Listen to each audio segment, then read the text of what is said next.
Donald Trump president হয়েছেন, তাতে করে কিন্তু আমেরিকার পলিসি কোনো চেঞ্জ হবে না।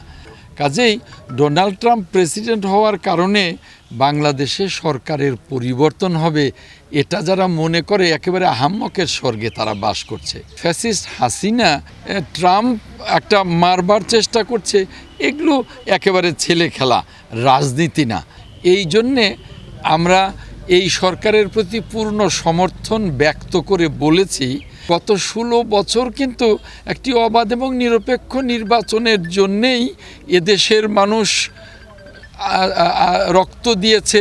আমেরিকার যে নির্বাচন, আমেরিকান নির্বাচনে ডেমোক্র্যাট বা রিপাবলিকান যেই রাষ্ট্রপতি হন না কেন, প্রেসিডেন্ট হন না কেন, যেমন ডোনাল্ড ট্রাম্প প্রেসিডেন্ট হয়েছেন, তাতে করে কিন্তু আমেরিকার পলিসি কোনো চেঞ্জ হবে না, একেবারেই 19-20 হয় না।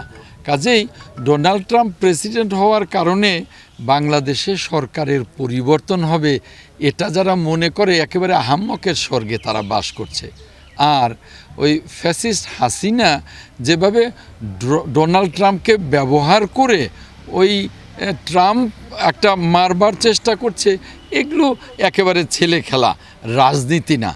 যেটা কথা সেটা হলো, ডোনাল্ড ট্রাম্পের সাথে আমাদের একই রকমের সম্পর্ক থাকবে রাষ্ট্রের টু রাষ্ট্র, যেরকম বাইডেনের সাথে সম্পর্ক ছিল। দেখুন, সংস্কার একটা চলমান প্রক্রিয়া, এটা অনাদিকাল চলবে। তারপরেও এখন ফ্যাসিস্ট সরকার যেভাবে সকল প্রতিষ্ঠানকে ভঙ্গুর করে রেখে গেছে, এই জন্যে আমরা এই সরকারের প্রতি পূর্ণ সমর্থন ব্যক্ত করে বলেছি যে মৌলিক যে সংস্কারগুলো, এই সংস্কারগুলো করে যত দ্রুত সম্ভব একটি নিরপেক্ষ নির্বাচনের ব্যবস্থা করা।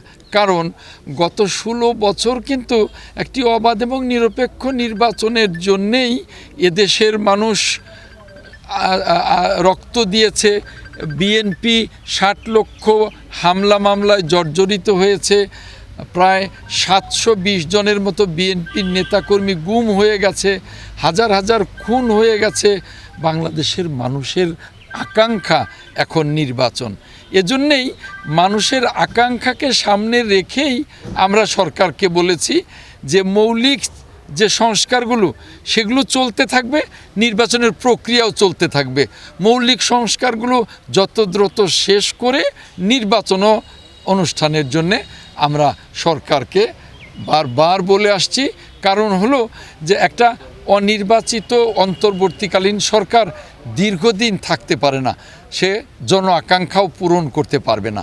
আর সেজন্যেই আমরা বলছি যে নির্বাচন যত দ্রুত সম্ভব।